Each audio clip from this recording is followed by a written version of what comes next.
We stopped counting the nights. The daylight was barely a breath, now short, cold gasps between endless dark. The town had finished digesting the bus.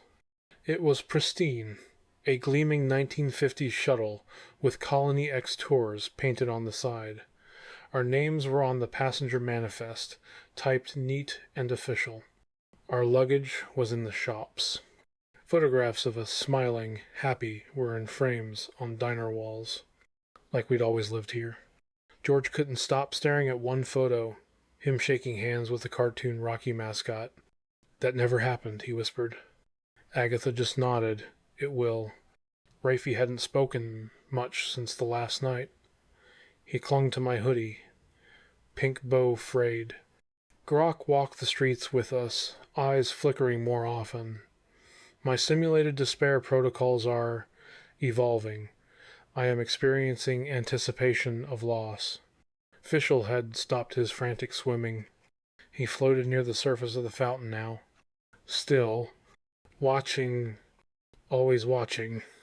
We tried another ritual, bigger this time. In the depot, under the schedule board that still read "Departing Never," we told the deepest truths we had left. Rocky admitted he wasn't sure who he was anymore. Every time he looked at the mascot, he felt less real.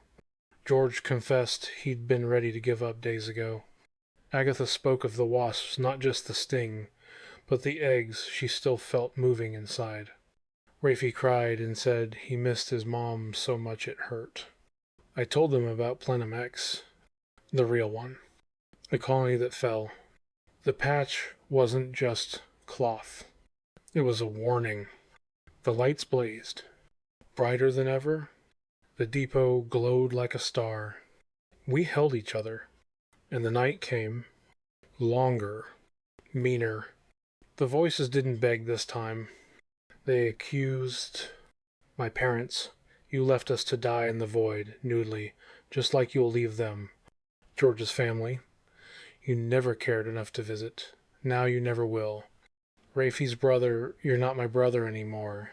You're just scared. Agatha's mentor, you're already gone. Stop fighting." Grok heard something new passengers from other cycles, screaming his designation like he'd failed them. The illusions were solid now. Figures in the depot aisles, touching us. Cold fingers on fur and skin. The lights dimmed. Fast. Rocky stood, walked to the door. "I hear myself out there," he said quietly. "The real me. Maybe I should let him in. End the doubt." Rafe screamed.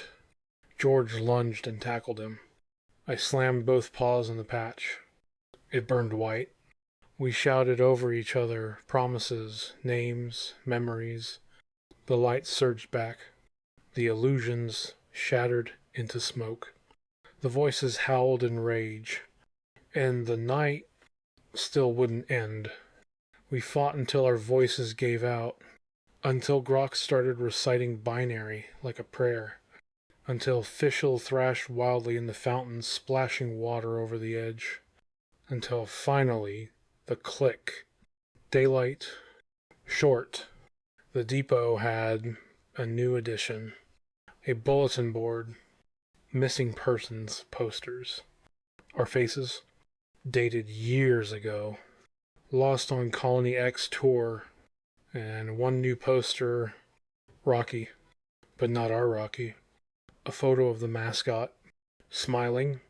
With our Rocky's eyes. Our Rocky stared at it. Touched his own face. I don't remember that picture. The welcome sign had changed again. More colonies crossed out, and at the bottom, fresh carved letters, "Plenum X welcomes you home." My patch went dark, cold, dead. Grok's voice was soft. Hope sustained us once more. A pause, but the Leviathan has learned our pattern. Outside, the silhouettes at the void's edge were closer. Dozens now. All Rocky. All smiling. All waiting. Fischl floated to the surface. Looked at us. And for the first time, He opened his mouth. No sound. Just watching. The depot jukebox kicked on. A new song. Our voices singing the stories we'd told over and over, forever.